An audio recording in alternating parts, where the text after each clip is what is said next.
Assalamualaikum warahmatullahi wabarakatuh. Selamat pagi teman-teman. Pada kesempatan kali ini, saya akan menjelaskan terkait materi fikih wanita dengan pembahasan haid, nifas, istihadah, iddah, dan masa iddah yang disusun oleh saya sendiri, Lutfiana Munawaratul Hasanah, dengan NIM 2122019.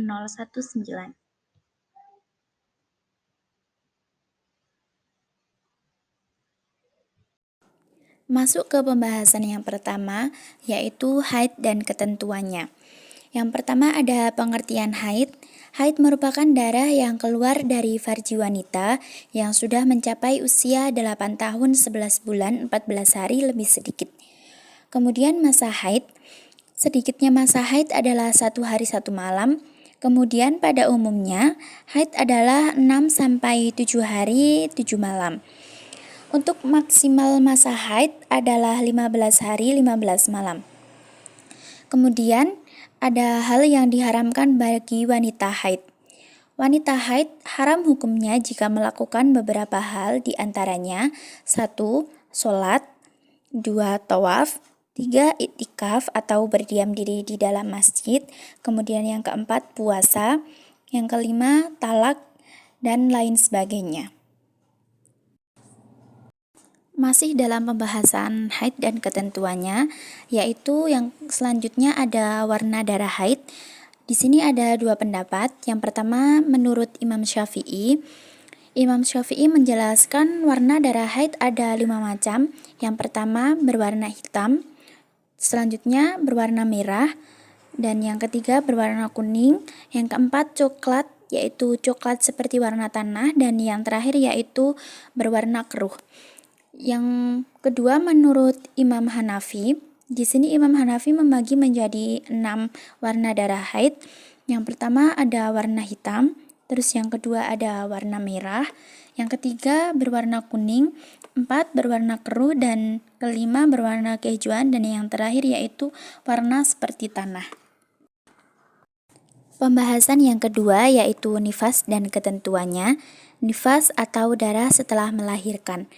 Yang pertama ada pengertian nifas.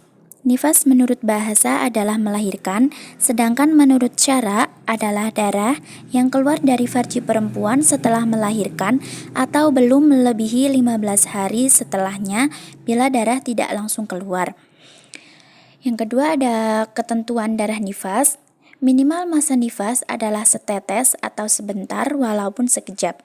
Umumnya nifas adalah 40 hari 40 malam, sedangkan masa maksimalnya nifas adalah 60 hari 60 malam.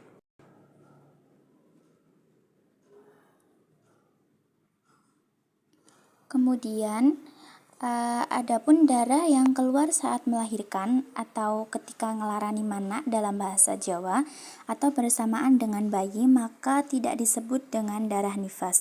Dan hukumnya sebagai berikut.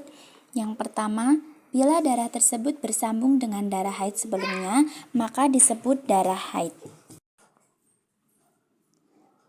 Yang kedua, bila darah bersambung dengan darah sebelumnya, namun tidak mencapai aqallul haid atau 24 jam, atau tidak bersambung dengan darah sebelumnya, maka disebut dengan darah istihadah.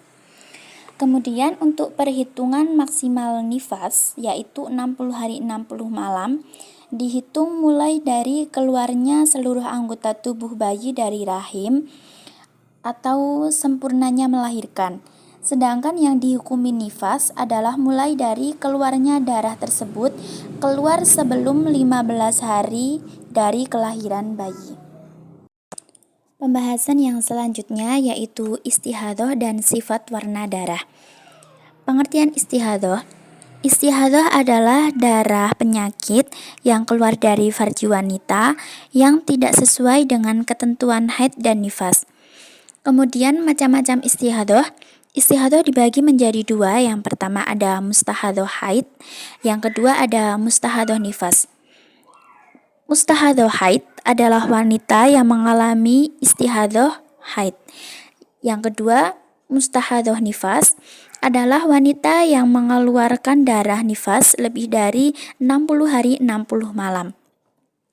Kemudian ada warna darah istihadah. Beberapa macam warna darah istihadah yaitu hitam, merah, merah kekuning-kuningan, kuning, dan keruh. Sedangkan sifat darah, beberapa sifat darah istihadah yaitu yang pertama ada cair, yang kedua kental, yang ketiga tidak berbau, dan yang keempat berbau busuk atau anyir. Dalam hal ini, untuk darah istihadah dan darah haid memiliki perbedaan dari segi warna. Untuk darah haid umumnya warna merah tua atau gelap, dan untuk istihadah umumnya berwarna merah segar. Dari segi konsistensi, untuk darah haid keras dan kaku, sedangkan darah istihadah lunak atau empuk. Dari segi bau, untuk darah haid berbau kurang sedap, sedangkan darah istihadah baunya seperti darah yang keluar karena luka. Terus yang selanjutnya dari segi membeku, untuk darah haid tidak membeku, sedangkan darah istihadah cepat membeku seperti darah luka biasa. Dan yang terakhir dari segi kekentalan, untuk darah haid yaitu kental, dan sedangkan untuk darah istihadah yaitu encer atau kurang kental. Yang selanjutnya yaitu wanita yang tidak boleh berpuasa di bulan Ramadan dan cara menggantinya. Yang pertama ada wanita haid, dan yang kedua ada wanita nifas. Wanita haid ketika bulan Ramadan dan mengalami haid maka diharamkan untuk berpuasa. Kemudian untuk cara menggantinya, cara mengganti puasa Ramadan karena haid adalah dengan melakukan puasa sebanyak hari yang ditinggalkannya saat puasa Ramadan. Misalnya ketika Ramadan kita memiliki hutang atau tidak berpuasa karena haid selama 7 hari.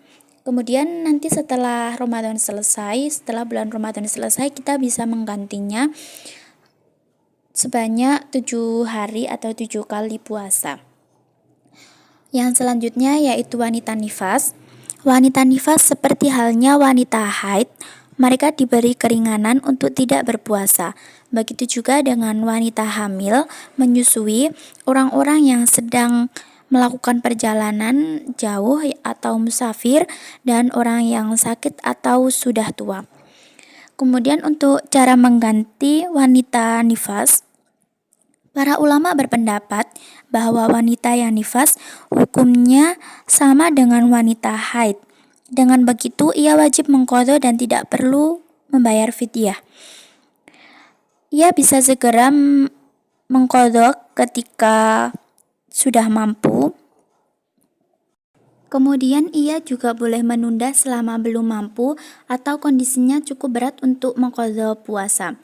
Apabila telah mampu, maka hutang puasa karena nifas wanita tersebut segera mengqadha hingga belum datang Ramadan berikutnya.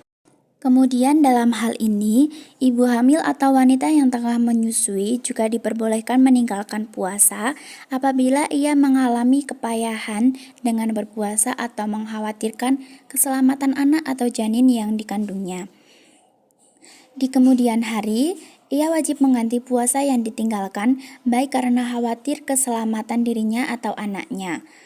Kemudian mengenai kewajiban membayar fidyah dapat diperinci sebagai berikut, yaitu jika ia khawatir keselamatan dirinya atau dirinya beserta anak atau janinnya, maka tidak ada kewajiban untuk membayar fidyah.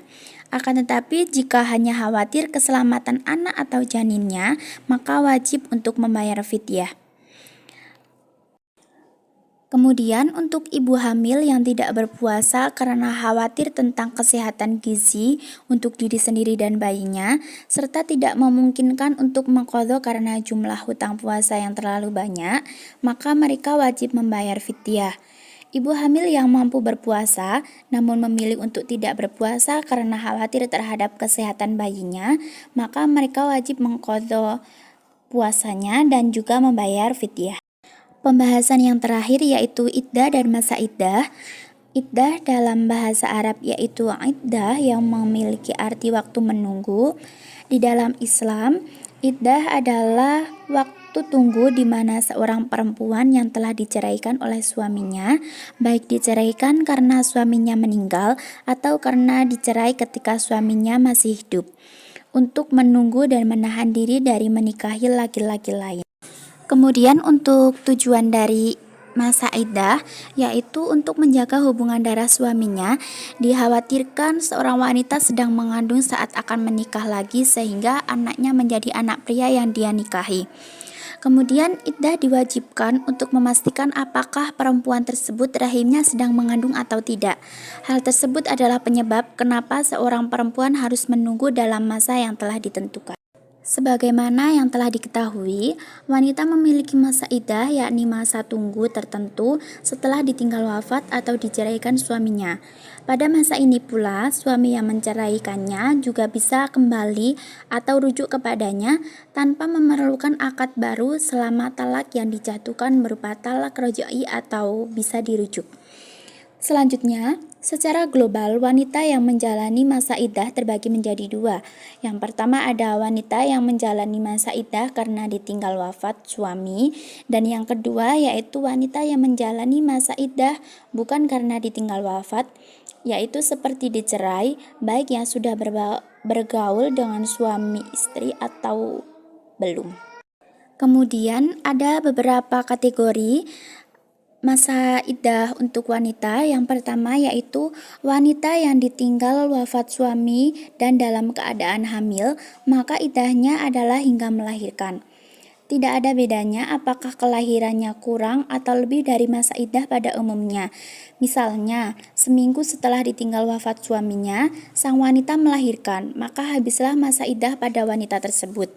Kemudian yang kedua, wanita yang ditinggal wafat suaminya dan tidak dalam keadaan hamil atau dalam keadaan hamil namun bukan dari suami yang meninggal, maka masa iddah adalah 4 bulan 10 hari. Tidak ada perbedaan antara wanita yang belum haid, masih mengalami haid, atau sudah berhenti haid atau yang disebut dengan menopause. Begitu juga tidak ada bedanya apakah sudah pernah bergaul suami istri atau belum. Kemudian yang ketiga, wanita yang dicerai suami dalam keadaan hamil, maka iddahnya hingga melahirkan, sebagaimana dalam keadaan hamil yang ditinggal wafat suaminya. Yang keempat yaitu wanita yang dicerai suami, tidak dalam keadaan hamil, sudah pernah bergaul suami istri, dan sudah atau masih haid, maka iddahnya adalah 3 kali quru. Terus yang kelima yaitu wanita yang dicerai tidak dalam keadaan hamil, sudah pernah bergaul suami istri dan belum haid atau sudah menopause, maka iddahnya adalah selama 3 bulan. Kemudian yang keenam yaitu wanita yang dicerai namun belum pernah bergaul dengan suaminya, maka tidak ada masa iddahnya bagi wanita tersebut. Baik, sekian untuk pemaparan kali ini tentang fikih wanita dengan pembahasan haid, nifas, istihadhah, iddah dan masa iddah. Semoga materi ini dapat bermanfaat bagi teman-teman. Kurang lebihnya mohon maaf. Terima kasih sudah menonton. Saya tutup. Wassalamualaikum warahmatullahi wabarakatuh.